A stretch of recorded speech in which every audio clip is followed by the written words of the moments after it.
Silakan duduk Bapak Ibu yang saya kasihi. Hari ini saya membawa tema pengharapan yang tidak mengecewakan. Saya berdoa setiap kita semua sama-sama adalah orang yang meletakkan pengharapan hanya kepada Tuhan yang tidak pernah mengecewakan kita. Tetapi kadang-kadang pengharapan ini muncul, diizinkan Tuhan ada kesulitan, ada tantangan, ada kesukaran yang kita alami. Percayakah saudara bahwa kesulitan yang kita alami bisa dipakai Tuhan jadi berkat bagi kita? Sekali lagi pertanyaan saya, percayakah saudara lewat kesulitan yang kita alami ada kebaikan, ada janji Tuhan yang luar biasa di balik semua masalah itu? Tepuk tangan yang meriah bagi Tuhan Yesus. Sehingga saudara dan saya bukan orang-orang yang terus terfokus kepada masalah, bukan orang-orang yang terfokus kepada tantangan yang kita hadapi, tapi fokus kita adalah kepada Tuhan yang berjanji kepada kita. Tubuh kita boleh sakit, tetapi janji Tuhan, Dia sakit supaya kita sembuh. Tubuh kita mungkin boleh lemah, tapi Dia berjanji, Dia menjadi lemah supaya kita kuat. Mungkin situasi keuangan boleh keadaan tidak punya uang, miskin, tapi Dia berkata, aku miskin supaya engkau menjadi kaya. Kita hidup bukan dengan apa yang kita lihat. Korintus 5:7 dikata, kita hidup dengan apa yang kita percaya. Kita hidup dengan iman. Amin. Oleh karena itu saya mengajak sama saudara, berharaplah kepada Tuhan. Pengharapan yang tidak mengecewakan hanya kepada Tuhan. Kalau saya berharap kepada istri saya, satu waktu istri saya bisa mengecewakan saya. Kalau istri saya berharap kepada saya bisa mengecewakan dia. Kalau saya berharap kepada anak-anak saya bisa mengecewakan saya. Maka Alkitab berkata, diberkatilah orang yang mengandalkan Tuhan, terkutuk yang mengandalkan manusia. Oleh karena itu saudara, dilarang Tuhan berharap kepada manusia, selalu berharap kepada Tuhan. Biarlah engkau menggantungkan seluruh pengharapan hanya kepada Tuhan. Amin. Saudara, berapa banyak istri-istri yang kecewa dengan suaminya? Berapa banyak suami yang kecewa dengan istrinya? Berapa banyak orang yang kecewa dengan pegawainya? Berapa banyak pegawai yang kecewa dengan atasannya? Berapa banyak orang yang kecewa dengan dunia ini? Tetapi kalau engkau datang kepada Tuhan Yesus, Tuhan akan berkata, datanglah kepadaku, hai kamu yang letih, hai kamu yang lesu, hai kamu yang kecewa, maka engkau akan memperoleh pengharapan yang luar biasa. Tepuk tangan yang meriah bagi Tuhan Yesus. Roma 5, dalam kitab Roma 5, saya akan baca ayat 3 sampai kepada ayat yang kelima. Roma 5 ayat yang ketiga, dan bukan hanya itu saja, kita malah bermegah juga dalam kesengsaraan kita, karena kita tahu bahwa kesengsaraan itu menimbulkan ketekunan, dan ketekunan menimbulkan tahan uji, dan tahan uji menimbulkan pengharapan, dan pengharapan tidak mengecewakan. Ayat 5 sama-sama di depan, sama dua ya. Dan pengharapan tidak mengecewakan, karena kasih Allah telah dicurahkan di hadapan hati kita oleh Roh Kudus yang telah dikaruniakan kepada kita. Katakan, dalam Yesus pengharapan yang tidak mengecewakan. Satu dua ya. Dalam Yesus pengharapan yang tidak mengecewakan. Saudara yang saya kasih, dalam nama Tuhan Yesus pada ayat yang ketiga dikatakan, dan bukan hanya itu saja, kita malah bermegah juga dalam kesengsaraan kita. Ayat ini sangat kontra, sangat paradoks. Sepertinya nggak mungkin lah. Bagaimana saya bermegah kalau saya lagi sakit? Bagaimana saya bermegah kalau saya nggak punya uang? Bagaimana kalau saya bermegah dipecat dari kantor? Bagaimana kalau saya bermegah kalau saya punya masalah keluarga? Ayat ini disuruh kita bermegah bukan dalam keadaan baik-baik saja. Kalau hanya karena engkau punya uang, engkau ketawa, itu biasa. Tapi kalau engkau tidak punya uang, tapi engkau bisa bersyukur dan berkata, God is so good, itu luar biasa. Amin. Kalau semuanya berjalan dengan baik-baik, normal-normal semua, nggak ada tantangan, nggak ada masalah, engkau berkata Tuhan itu baik, itu bukan iman.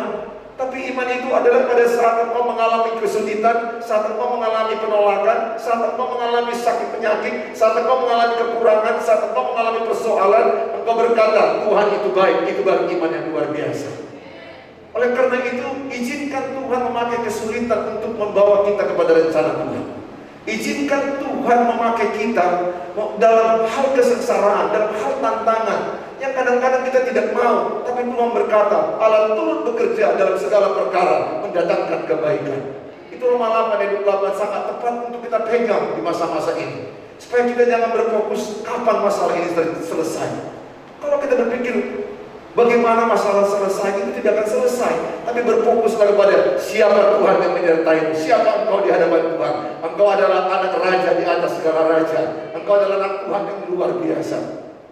Ayat 3 ini berkata, kesengsaraan menimbulkan ketekunan. Jadi Tuhan memakai kadang-kadang kesengsaraan, kegagalan, penolakan, hal-hal yang membuat kita sakit, karena Dia punya rencana yang lebih baik. Percayalah saudara, bahwa di balik kesulitanmu ada rencana Tuhan yang lebih baik bagi hidupmu.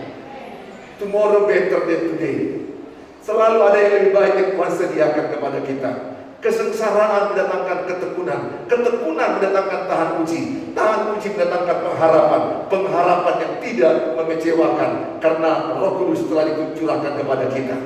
Saya mengajak semua setiap kita di ruangan ini sama-sama membuat pengharapan kita hanya datang kepada Tuhan, karena Dia adalah menara yang kuat. Coba kita lihat dalam kitab Amsal 18 ayat yang ke-10. Amsal 18 ayat ke-10 sama-sama kita baca. 1, 2, ya. Nama Tuhan adalah menara yang kuat.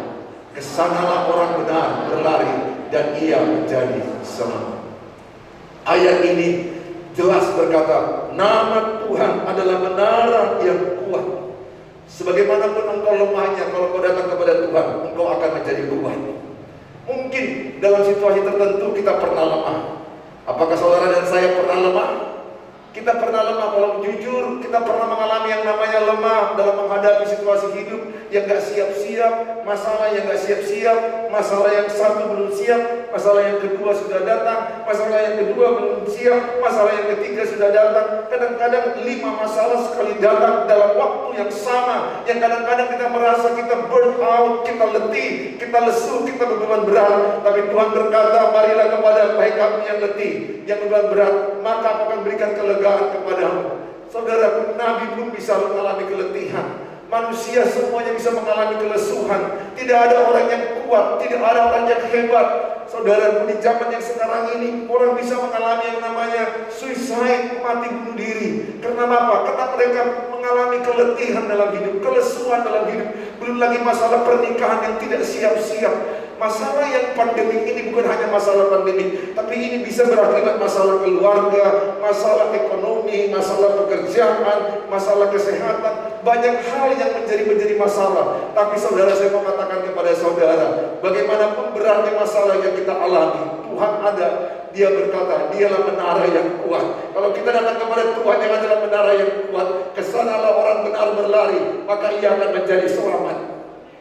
Saya percaya kalau saudara dan saya lari kepada Tuhan, kita akan diselamatkan, karena Dia adalah juru selamat yang luar biasa itu. Amin. Jangan lari kepada manusia. Saudara lari kepada mungkin adik bapak, lari kepada orang yang kaya, saudara akan kecewa. Bahkan engkau lari kepada pendeta pun bisa kecewa.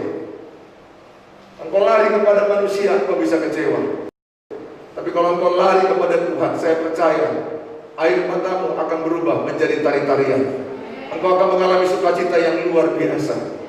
Oleh karena itu Tuhan mengundang dan memperkenalkan dirinya. Dia adalah menara yang kuat. Sekarang orang kaya yang sekaya-kaya apapun mengalami yang namanya kecemasan, mengalami yang namanya ketakutan, mengalami yang namanya masalah-masalah. Mereka juga bisa mengalami yang namanya putus asa, bahkan bisa mengalami mengakhiri hidup mereka. Tetapi kalau engkau datang dengan kepada menara yang kuat, saya percaya engkau tidak pernah mengalami putus asa. Engkau akan berkata, sampai akhir hidupku aku berserta dengan Tuhan. Dan engkau akan berkata, Tuhan menyediakan yang terbaik bagi saya. Di balik masalahku ini ada kebaikan-kebaikan Tuhan, ada rencana Tuhan yang luar biasa. Selalu berpikiran positif dalam keadaan berat seperti ini. Selalu berpikiran positif kepada rencana Tuhan yang lebih baik. Kadang-kadang kita bertanya, berapa lama masalah ini ku alami. Kadang-kadang ibu-ibu menangis kepada saya, berapa lama suamiku seperti ini Pak Pendeta. Aku sudah tidak tahan menghadapi pernikahan seperti ini. Dia menangis dan menangis. Ibu kalau bertanya kepada saya, berapa lama suamimu akan bertobat? Saya tidak tahu, karena saya bukan Tuhan. Kalau saya Tuhan, saya mungkin jawab. Ada kalanya kita nggak tahu berapa lama masalah yang kita hadapi. Kita nggak bisa menjawab berapa lama keadaan ini akan berakhir. Tetapi satu hal yang perlu engkau percayai, kalau engkau berserta dengan Tuhan, percaya bersama dengan Tuhan. Dia berkata, Ibrani 13 ayat 5, aku tidak pernah meninggalkan engkau, aku akan menyertai engkau. Dalam kitab Matius dikatakan, sampai ke akhir zaman aku akan menyertai engkau. Lihatlah, ada banyak orang mengalami yang namanya kelelahan dalam menghadapi masalah hidup. Kenapa? Ketika, ini kunci, ketika fokus kepada masalah, kita akan cemas. Ketika saya fokus kepada penyakit saya pun akan cemas. Ketika saya fokus kepada masalah saya pun akan lemah dan takut. Ketika fokus kepada pandemi ini, kita pun mengalami kecemasan dan ketakutan. Tapi kalau kita berkata, di balik semua masalah yang terjadi ini, ada rencana, ada kebaikan Tuhan. Saya percaya engkau akan mendapat semangat yang baru, ada kekuatan yang baru, ada sukacita yang baru. Karena kau percaya di balik masalah ini ada rencana Tuhan yang luar biasa. Jadilah orang-orang yang tetap semangat dan optimis dan berpikiran positif dan moving forward, maju ke depan apapun situasi hidup. Jangan stuck, jangan mundur ke belakang. Karena Tuhan menyediakan yang lebih baik kepada saudara. Kadang-kadang gak diizinkan Tuhan kita melihat dalam setahun, gak diizinkan Tuhan melihat dalam 2 tahun. Minggu lalu saya sudah khotbahkan Abraham untuk melihat janji Tuhan 25 tahun. Yusuf 13 tahun. Ada kalanya tahunan demi tahunan. Tuhan Yesus, dia harus mati di kayu salib. Dia butuh waktu untuk 2000 tahun yang kemudian terjadi dia mengalami kematian di kayu salib. Dia nggak langsung ketika manusia Adam dan Hawa berdosa, dia nggak langsung besoknya mati di kayu salib. Ada waktunya dia. Semua indah pada waktunya. Ingatlah Pengkhotbah 3:11 berkata, semua indah pada waktunya. Katakan sama-sama, semua indah pada waktunya. Musim pandemi ini juga berlalu, semua indah pada waktunya. Ibu-ibu yang mungkin pernikahan mengalami kesusahan, saya hanya mau katakan, percayalah, izinkan Tuhan menolong engkau dan akan indah pada waktunya pernikahanmu dipulihkan. Mungkin engkau berkata, Pak Pendeta, gak ada harapan lagi untuk penyakitku. Mungkin dokter memponis engkau cancer. Mungkin berkata, udahlah, mungkin engkau akan mengakhiri hidup 6 bulan lagi. Itu kata dokter. Tapi Tuhan belum berkata terakhir. Dia adalah yang menentukan yang segala dokter. Dia adalah dokter segala dokter. Kalau dokter berkata engkau masih hidup beberapa tahun, berapa hidup ke depan lebih lama lagi, karena ada rencana Tuhan yang lebih besar kepada saudara, maka engkau akan hidup.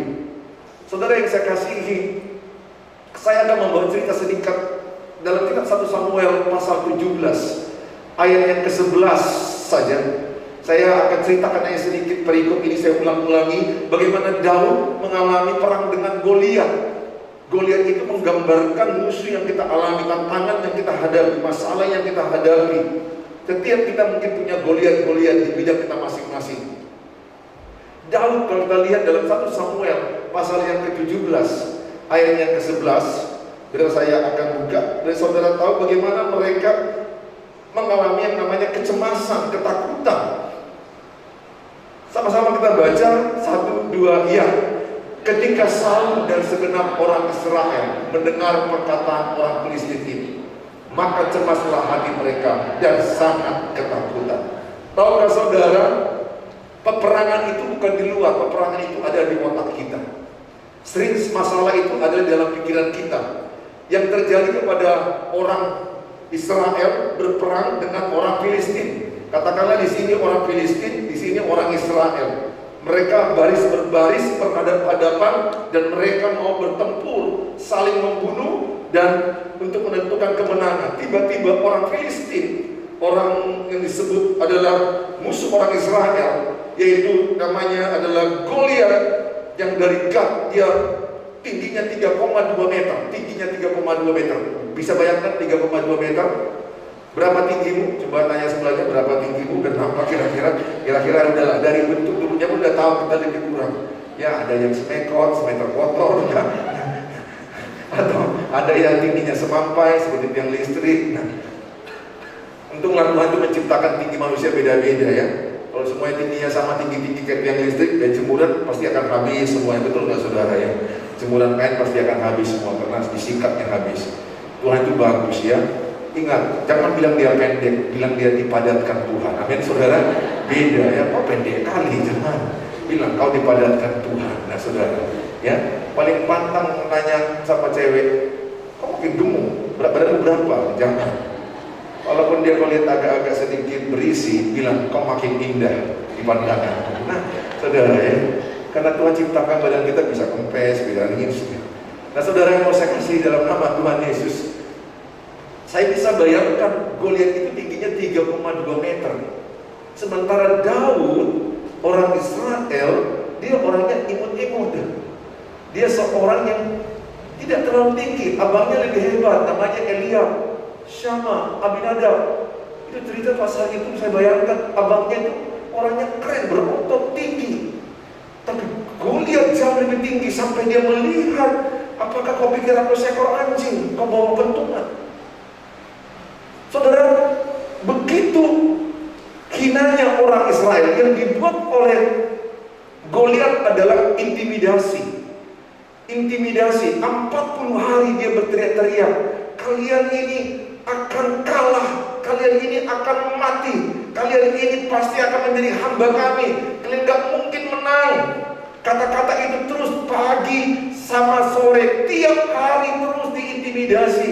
Ingatlah pekerjaan iblis mengintimidasi. Berapa lama Goliat mengintimidasi orang Israel? 40 hari, pagi dan sore terus mengintimidasi. Sehingga apa yang terjadi? Muncullah mereka apa? Cemas.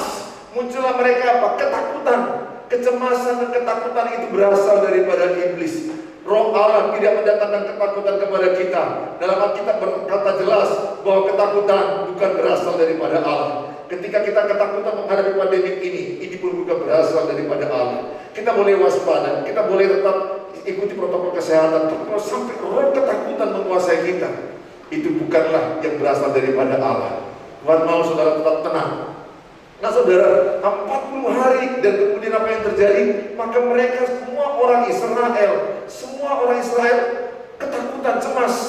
Goliat hanya bilang apa? One by one, satu lawan satu. Siapa yang kalah maka dia menjadi hamba. Semua raja Saul pun ketakutan. Semua tentara-tentara yang tinggi-tinggi orang Israel menjadi ketakutan. Mereka jadi cemas. Mereka gak berani, kalau sudah cemas dan takut gak punya kekuatan lagi. Mereka akhirnya kebingungan. Tetapi ketika Daud yang menggembalakan 2-3 ekor domba, kemudian mendengar Allah Israel dihina, barisan orang Israel dihina, maka dia maju ke depan dan dia berkata kepada Goliat, Goliat, kalau engkau datang dengan pedangmu, tapi aku datang membawa nama Allah yang hidup, Allah yang luar biasa. Aku akan menghadapi kau, aku akan fighting bersama dengan Allah yang menyertai orang Israel. Tahukah saudara, Goliat tertawa, menghina. Gak mungkin lah.